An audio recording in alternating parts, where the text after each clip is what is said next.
Tuhan sertamu dan sertamu juga. Inilah Injil Tuhan kita Yesus Kristus menurut Matius. Dimuliakanlah Tuhan. Pada waktu itu Yesus bersabda kepada ke-12 murid-Nya, "Pergilah dan wartakanlah, kerajaan surga sudah dekat. Sembuhkanlah orang sakit, bangkitkanlah orang mati, tahirkanlah orang kusta, usirlah setan-setan. Kalian telah memperolehnya dengan cuma-cuma, karena itu berilah pula dengan cuma-cuma. Janganlah kalian membawa emas atau perak atau tembaga dalam ikat pinggangmu. Janganlah kalian membawa bekal dalam perjalanan. Janganlah kalian membawa baju 2 helai, kasut atau tongkat, sebab seorang pekerja patut mendapat upahnya. Apabila kalian masuk kota atau desa, carilah di situ seorang yang layak dan tinggallah padanya sampai kalian berangkat. Apabila kalian masuk rumah orang, berilah salam kepada mereka. Jika mereka layak menerimanya, salammu itu turun kepadanya. Jika tidak, salammu itu kembali kepadamu. Dan apabila seorang tidak menerima kalian dan tidak mendengarkan perkataanmu, keluarlah dan tinggalkanlah rumah atau kota itu, dan kebaskanlah debunya dari kakimu. Aku berkata kepadamu, sungguh, pada hari penghakiman, tanah Sodom dan Gomora akan lebih ringan tanggungannya daripada kota itu.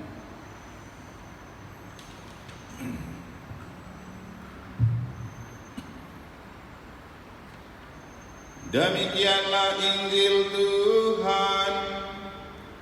Terpujilah Kristus.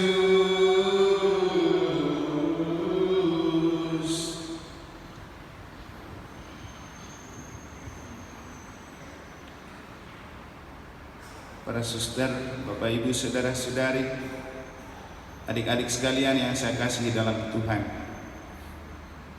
Tadi saat makan siang bersama Bintang dan orang tuanya, saya menulis sebuah status di Facebook yang untuk orang yang sudah membacanya pasti tahu, di mana berbunyi, kemilau Bintang dari orang-orang pilihan berbeda dengan dari yang dimiliki orang-orang terpanggil. Dalam gereja Katolik ada 2 kelompok kemuridan, mereka yang terpanggil dan mereka yang terpilih. Perbedaannya sangat jelas. Kelompok pilihan biasanya orang-orang khusus yang dipilih oleh Yesus untuk membantu tugas Yesus, seperti ke-12 rasul yang dikisahkan dalam Injil pada hari ini. Sedangkan kelompok terpanggil adalah mereka semua yang dipanggil untuk dibaptis dalam nama Bapa, Putra, dan Roh Kudus. Makanya ada istilah banyak yang terpanggil tetapi sedikit yang dipilih. Kalau memang kita mau berbicara jujur, memang faktanya berbeda. Jangankan orang yang sudah terurapi menjadi imam, biarawan atau biarawati, masih di proses dunia pendidikan, kemilaunya sudah memberikan kesan yang berbeda. Anak-anak seminari pasti punya shining brightly yang berbeda dengan anak-anak yang tidak sekolah di seminari, kalau mau jujur. Baik dari cara berpikir, cara mengelola kepribadian, dan juga dalam hidup rohani. Makanya tadi juga salah satu status yang saya buat, saya senang karena pernah dan tetap berada di seminari, Bintang itu bisa merefleksikan diri dan keberadaannya. Dan kemarin sementara makan ayam betutu itu dia berceloteh. Ternyata prinsipnya masuk seminari itu menangkap peluang. Kalau peluang itu ada, tangkaplah, jangan dilewatkan dan dilalui. Karena ketika melalui dan melewati begitu saja, kita sudah tidak punya rasa kepingin lagi untuk masuk. Dan memang seperti itu. Anda kalau punya ada anak-anak yang waktu SD atau SMP dia pingin masuk seminari tapi dilalui, nanti setelah itu dia tidak pingin lagi. Hari ini Injil berbicara tentang kemilau kebintangan orang-orang khusus yang dipanggil dan dipilih oleh Allah. Dalam Injil kita telah mendengar bagaimana Yesus berbicara kepada 12 rasul yang dipilih secara khusus untuk membantu tugasnya. Tidak ada kekuatan dunia yang ada pada mereka. Dan bahkan Yesus melarang mereka untuk memakai kekuatan dunia dalam pewartaan. Jangan bawa 2 helai baju, jangan bawa macam-macam lah, emas atau perak dan apapun harta-harta duniawi. Tapi Yesus sempat berkomentar begini, kamu sudah menerima dengan cuma-cuma, berikanlah dengan cuma-cuma. Pertanyaan untuk kita, apa sih yang diberikan Yesus yang melampaui kekuatan-kekuatan material dan dunia untuk menjamin hidup orang-orang pilihan? Ternyata itu adalah berkat dan kekuatan ilahi yang dalam pembelajaran khusus calon imam itu, panggilan menjadi imam adalah penetapan ilahi untuk menjadi alter Christi atau in persona Christi, pribadi yang masuk dalam pribadi Kristus untuk merepresentasikan kehadiran Kristus di dunia.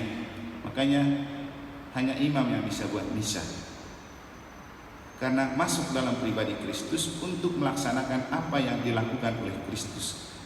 Dan kekuatan imamat tidak dimiliki oleh semua orang.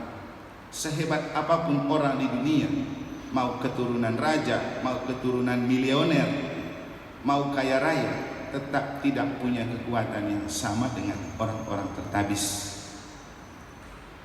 Jangankan bicara tentang kekuatan, rahmat yang ada di baliknya juga berbeda.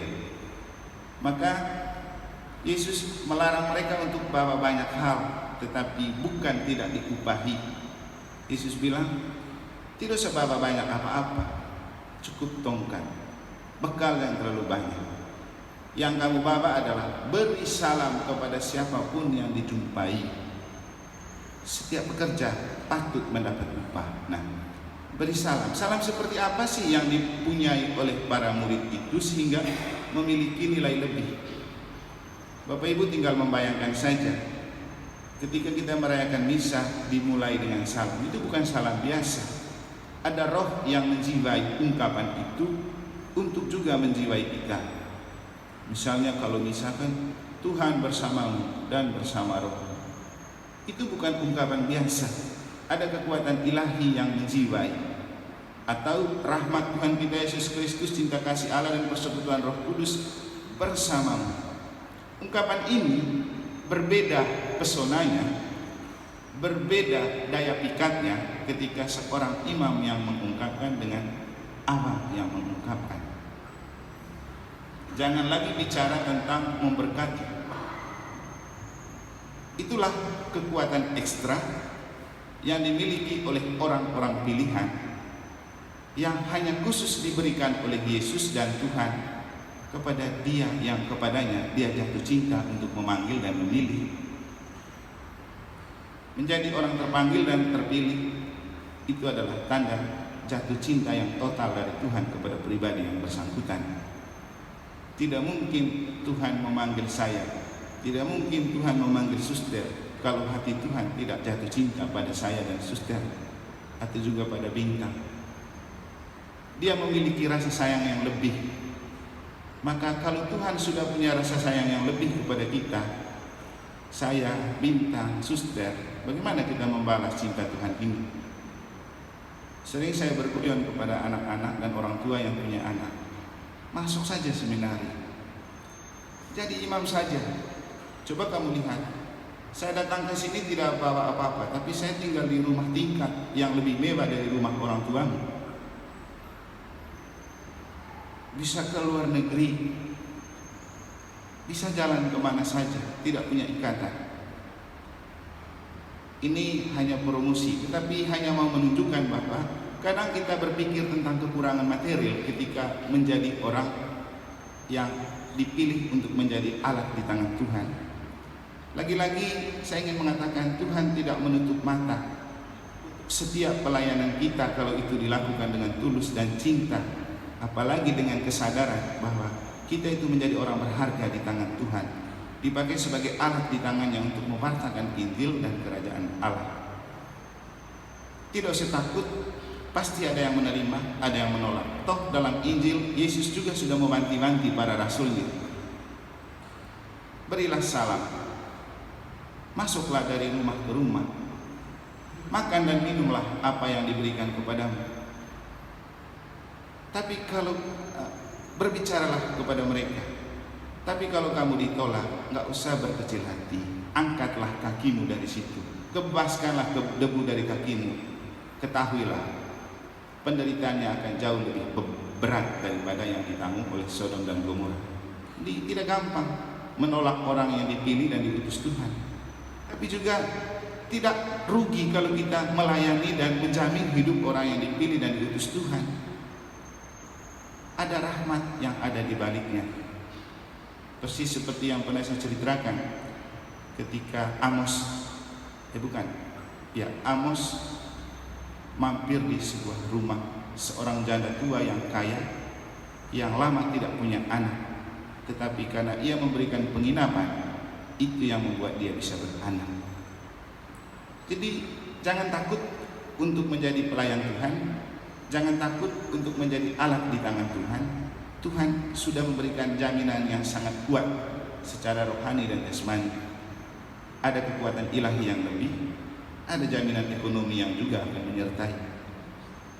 Yang paling penting adalah buka hati ketika ada peluang dan kesempatan, dipanggil dan dipilih untuk menjadi alat di tangan Tuhan. Jangan melewatkan kesempatan itu. Juga yang paling penting adalah memakai prinsip Santo Paulus. Seorang pewarta sejati adalah orang yang harus siap menanggung resiko apa saja. Baik atau tidak baik waktunya, wartakanlah sabda Allah. Orang terima atau tidak terima, tetap terus berbicara tentang kerajaan Allah dan kebenaran. Tidak usah takut dengan rasa suka dan rasa tidak disukai, karena yang pasti ketika Tuhan jatuh cinta untuk memanggil dan memilih kita, Tuhan sudah punya rasa cinta yang lebih untuk kita, lebih dari mereka yang mungkin menolak dan tidak menerima kita. Semoga Tuhan memberkati.